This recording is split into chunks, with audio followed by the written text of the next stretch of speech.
Quer duplicar o valor da sua assinatura? Agora assinar o Observador dá acesso a todos os conteúdos e benefícios e ainda há uma anuidade ACP Bronze grátis. Terá vantagens que vão desde plano de saúde gratuito a descontos em combustível. Esta é uma assinatura que vale por duas. Assine hoje em observador.pt com 45% de desconto.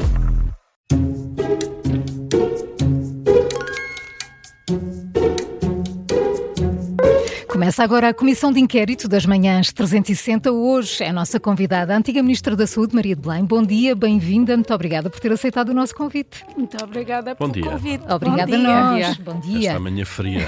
É verdade. São 5 perguntas, 5 pontos por cada resposta certa. Se pedir a nossa ajuda e acertar, recebe 2. Portanto, o máximo são 25 pontos. Ontem o André Moscaldas fez 22. A média anda por aí, 20, 22, também há quem tenha feito menos, há quem tenha feito os 25. Vamos a isto? Vamos lá. A Maria de Belém nasceu no Porto, onde existe um dos cafés históricos mais emblemáticos de Portugal, o Majestic. Em que década abriu portas pela primeira vez? Tem mais de 100 anos. Pois, tem mais de 100 anos. Agora a década deve ter sido aí em 1910, portanto, à volta um bocadinho mais. 1920. Sim, isso mesmo. Foi a 2 de dezembro de 1922. Portanto, fez anos ontem. Fez anos ontem. É verdade. Falámos de um clássico do Porto. Vamos a outro clássico, o estado do Serviço Nacional de Saúde, falta de médicos de família, consultas de especialidade. A Maria de Belém foi Ministra da Saúde, mas também foi candidata à Presidência da República, isto em 2016. Que responsabilidade deve ter o próximo Presidente perante o estado crítico do SNS? Eu penso que o mais importante era garantir alguma estabilidade nas políticas. Ainda hoje estamos a ver a questão da vacinação como um problema, ou a falta dela, não é? As pessoas esquecem-se que se morre com o sarampo, mas depois acreditam em notícias que não têm rigor científico e descuidam a vacinação. Isso morrem, é um fenómeno relativamente novo, não é? Quando tinha a pasta da saúde, quando tinha a pasta da saúde, não havia este problema Eu penso que este da vacinação. fenómeno está um bocadinho ligado às dúvidas que a vacinação do Covid-19 suscitou. Mas, de qualquer das formas, reparem, se alguém morre com sarampo, que era uma doença praticamente erradicada, aí a culpa passa a ser quase do SNS. Portanto, isto é muito complicado e muito injusto. De alguma maneira, mas quando diz que o próximo Presidente deve garantir a estabilidade das políticas... Não é garantir, deve trabalhar no sentido de exercer a sua magistratura de influência nesse sentido. Porquê? Porque eu falei propositadamente da vacinação porque é uma área da saúde pública e tudo o que é prevenção da doença, promoção da saúde, começa-se hoje e a maioria das vezes só tem impacto muitas décadas depois, ou pelo menos 2 décadas depois. Se nós não levamos esses esforços com continuidade, perseverança, insistência, até porque estamos todos de acordo com isso, não é? Tenho também muita experiência da Assembleia da República, foram 15 anos e portanto... de uma maneira geral, nas questões de saúde pública estão todos de acordo. E, portanto, era fundamental que nos deixássemos daquelas tricas que normalmente alimentam o debate político, fundamentalmente na Assembleia, quando estão jornalistas presentes, porque se não estiverem... Há diferença. Sobre rodas. Corre melhor. Corre tudo sobre rodas. Para realmente não perdermos esforços, não é? Sistematicamente, porque eu acho que o grande problema do nosso país é que os nossos investimentos acabam por não ser reprodutivos, porque quando não chegam ao fim ou têm complicações pelo meio, e isto é um desastre em termos populacionais nesta área de que estamos a falar. Portanto, a continuidade é fundamental. 5 pontos, já vamos para a segunda questão, Maria de Belém. E eu acho que esta também é muito fácil. Quem foi a primeira mulher a candidatar-se à presidência da República? Maria de Lourdes Pinto Silva. Esta é dada, basicamente, mais 5 pontos. Aliás, chegou a trabalhar a ser chefe de gabinete. Não foi chefe de gabinete dela. Eu comecei a trabalhar com ela com 24 anos ou 23 anos. porque estive no primeiro gabinete dela como secretária de Estado da Segurança Social e depois fui com ela para o Ministério dos Assuntos Sociais também. Portanto, conheceu bem. Acompanhou bem. Muito, muito bem. Eu já a conhecia de nome antes disso, não é? Claro. Porque ela estava à frente de uma comissão que começou a trabalhar na igualdade. E eu estou a ver aqui que há 1/3, 2/3 a favor das mulheres, o que é raro. Nós aqui costumamos ter a paridade até nas manhãs. Por regra, a paridade, sem contar com os convidados, obviamente. Mas vamos agora a esta eleição presidencial. A Maria de Belém é apoiante declarada de António José Seguro. Entende a divisão que há no PS sobre este tema? Eu tenho que entender as divisões, até porque já foi vítima delas. Esteve no centro de algumas delas. Já sentiu na pele. Mas isso é bom. Isso é bom. Mas é racional isso. É que, normalmente as escolhas, uma parte é racional e outra parte substancial é emocional, não é?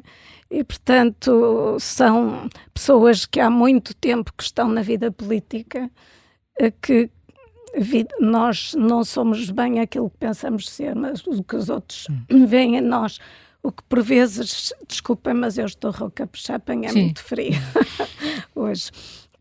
Portanto, a comunicação social também constrói imagem sobre as pessoas e depois há também as experiências pessoais e há muita gente que gosta, muita gente que não gosta.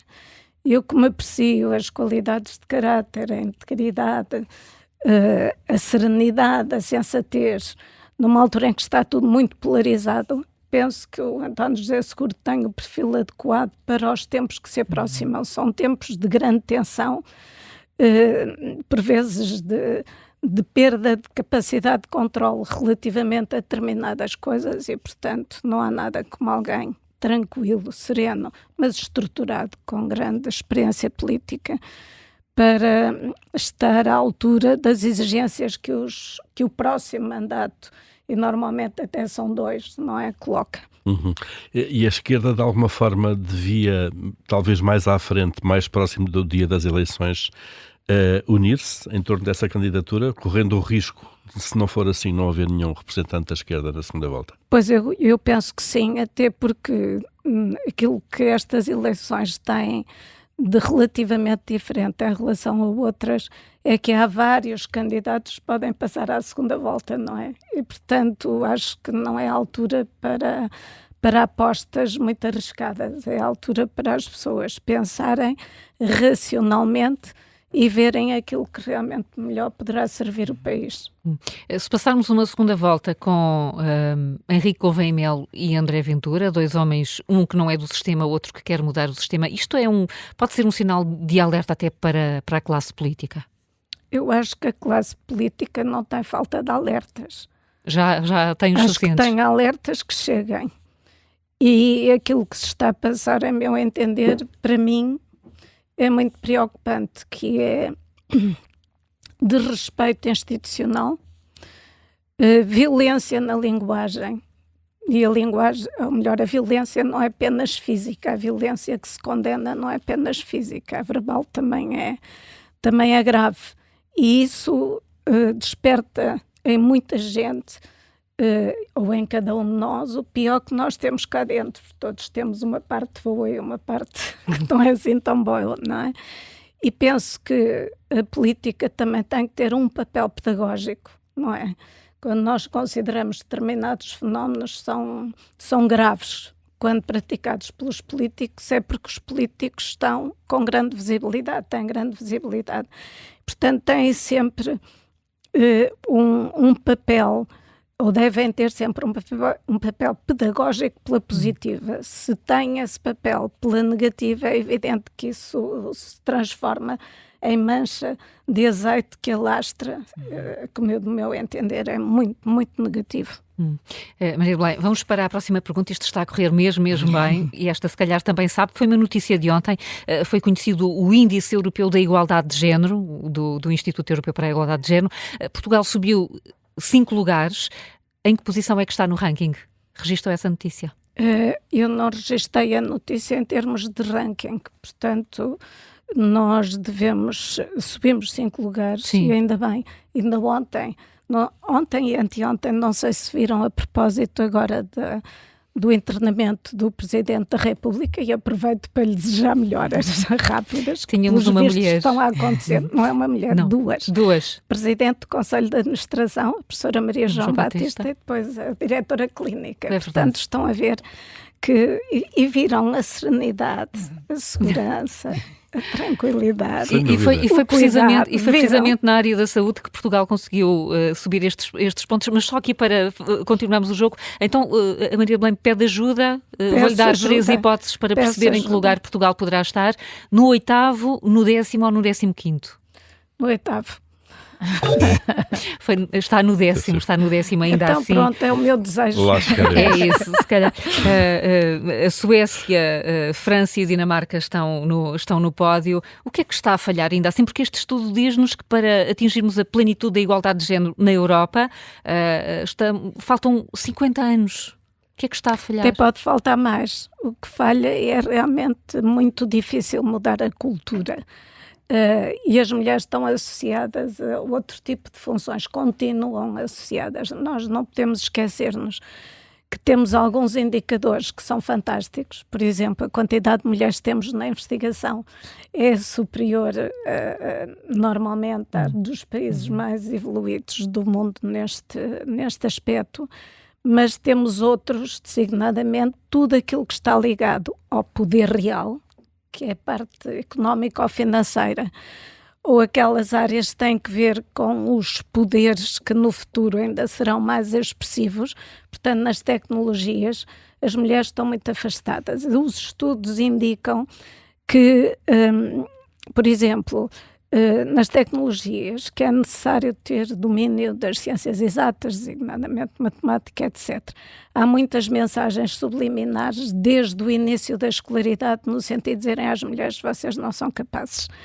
E, o que é obviamente injusto. Apesar de já haver muitas mulheres no técnico também, não é? Costuma ser ali uma amostra interessante. Mas sabe que eu, por acaso, acompanho alguns grupos de cursos técnicos e em algumas áreas havia mais mulheres há 50 anos do que agora. E, portanto, fico sempre um bocadinho a pensar o que é que nos falha, o que é que nos tem faltado para que realmente nós não consigamos atrair as mulheres para essas áreas. E tenho muito a noção de que tem que ver com a educação, tem a ver com o ambiente no qual nós somos criados e que por vezes considera, sem querer, transmite mensagens que não têm nada a ver com isso, no sentido de que isso são áreas mais masculinas ou tu não tens capacidade para, não é? É muito frequente haver estas mensagens e elas continuam a ser eficazes, infelizmente. Não é? Vê também o risco de um retrocesso dos direitos da mulher. Já falou aqui. Eu vejo um risco de retrocesso de todos os direitos humanos. Os direitos humanos, que a Hannah Arendt dizia que não nos foram dados por ninguém e, portanto, não nos podem ser tirados por ninguém. Infelizmente, há gente que pensa que pode tirar os direitos humanos às pessoas e se detiver o poder. Por isso é que eu às vezes fico muito constrangida com a falta de noção que as pessoas têm quando deixam de votar. Para mim o direito ao voto é um dever, não é apenas um direito. E as pessoas às vezes não têm a noção que, não votando, entregam ao desconhecido a decisão relativamente a coisas que são estruturantes na nossa vida. Quando eu digo a nossa, é do nosso círculo, não é? Das pessoas que dependem de nós, que estão ligadas a nós e da humanidade toda, como é evidente. Isso é muito perigoso. Aliás, estamos a assistir a coisas dessa natureza, não é? De retrocesso em aspectos que nós considerávamos adquiridos, não apenas naqueles países ou como o Afeganistão, etc., que isso aí é absolutamente escandaloso, ou em alguns países que nós sabemos bem quais são, mas mesmo nos nossos que têm constituições muito imperativas nesse domínio, estamos nós também no âmbito da União Europeia, que tem os tratados que consagram determinados princípios e deveres. Nós vemos sempre que há uma parte que não é apenas programática, mas que é da ação e que falha sistematicamente. A luta eficaz contra a pobreza é uma delas, não é? Porque os direitos humanos estão todos interligados. Se um não se consegue exercer, os outros ficam também fragilizados. Outros, claro, de alguma forma. Vamos provavelmente continuar a falar desses temas, mas vamos já a quarta pergunta. Quarta pergunta, Maria de Belém. Há poucos dias o INE atualizou os dados estatísticos sobre a longevidade em Portugal. Qual é neste momento a esperança média de vida? Vamos dar aqui uma margem de erro para aí de 3 anos para cima e 3 anos para baixo.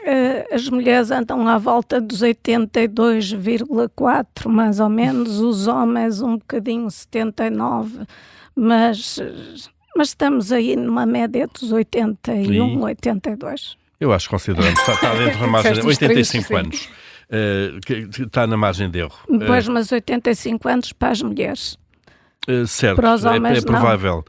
Os homens correm mais riscos de alguma maneira.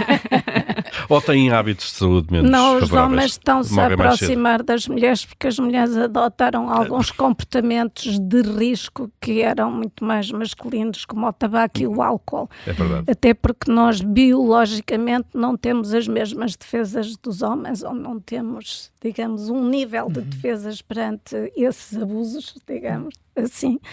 E, portanto, somos mais frágeis. O cancro do pulmão, por exemplo, está a subir imenso nas mulheres. Mais nas mulheres do que nos homens. Mas esta questão, sendo uma boa notícia, vivemos mais anos, lembram-nos 2 problemas que eventualmente vamos ter no futuro, que é até que ponto é que os serviços de saúde e a segurança social vão suportar financeiramente os encargos que aqui vêm. Não devíamos estar a preocupar-nos já muito mais à séria com isso. Sabe que a longevidade é uma conquista, não é um problema. O que é um problema é a longevidade com doença. E eu acho que é uma das nossas batalhas, e por isso é que eu vos falava da importância da estabilidade das políticas. Nós temos, costumamos dizer que comparamos bem que os países nórdicos são os mais evoluídos nestes indicadores do que tem a ver com a esperança de vida na nascença, com a mortalidade infantil, mortalidade materna, etc, etc, etc. Mas depois há um indicador que nos deixa muito mal, que é precisamente o indicador da saúde, da vida sem doença, depois dos 65 anos. E nós, portugueses, começamos já a ter doenças crónicas a partir dos 45 anos, o que é gravíssimo, porque isso implica uma carga de doença brutal.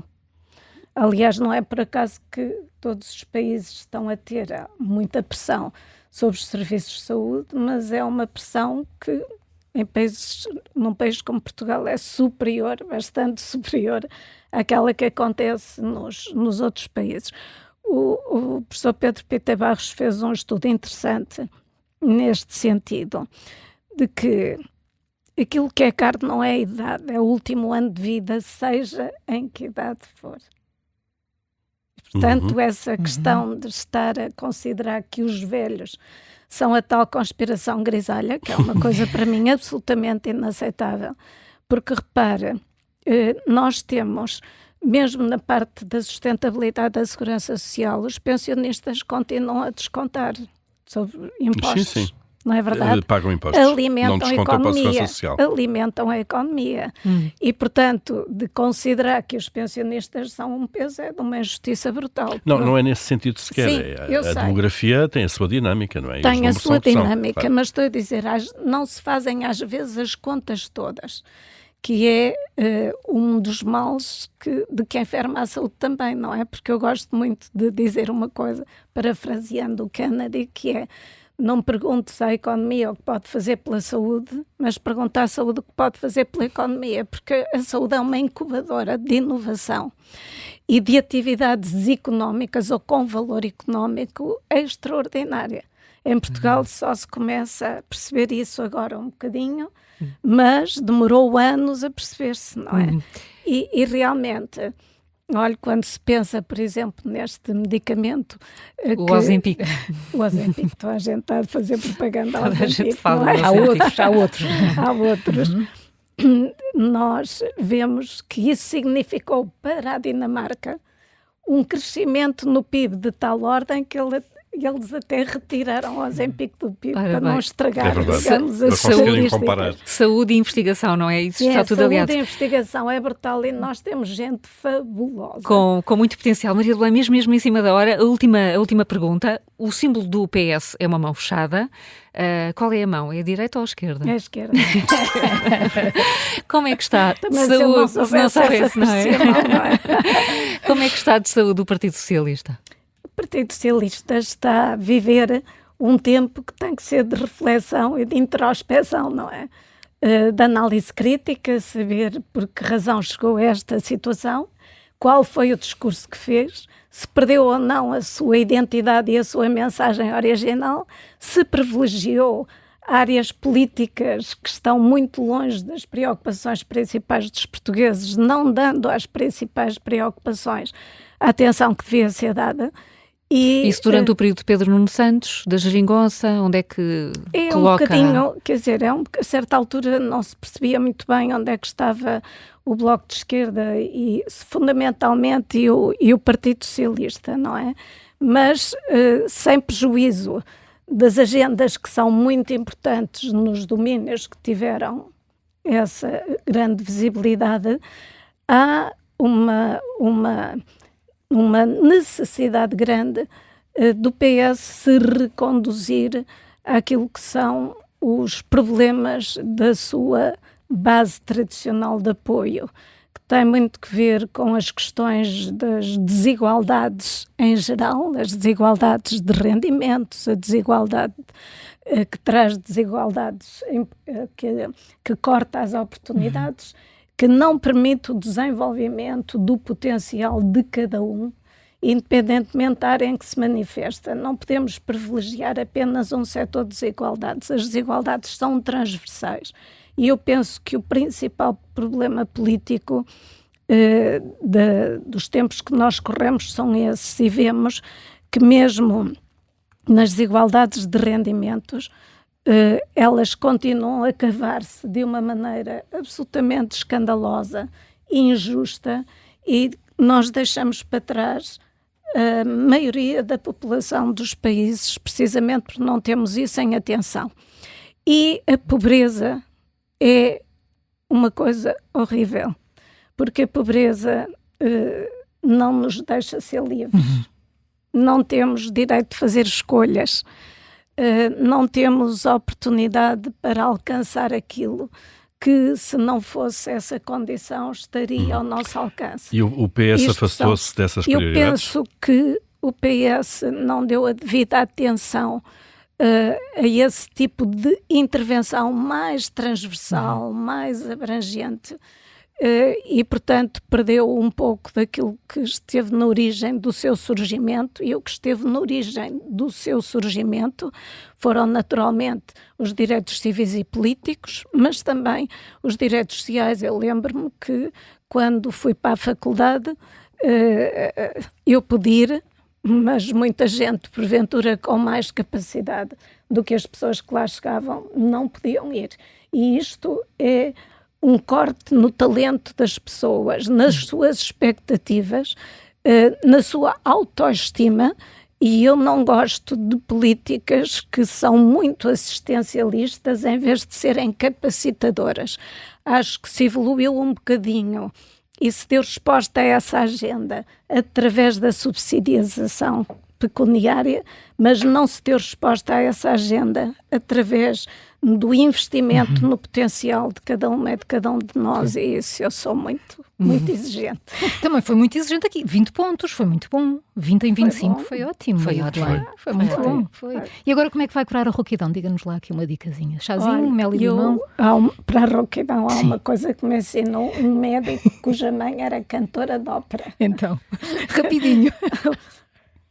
Um chá de cascas de cebola. E não se aflijam. A minha mãe também não recomenda. Se aflijam porque não sabe mal. Não sabe mal. Então, se puserem um bocadinho de mel, ajuda. Fica maravilhoso. Obrigada por teres vindo aqui. Obrigada. Foi um gosto. Foi um gosto também. Obrigada.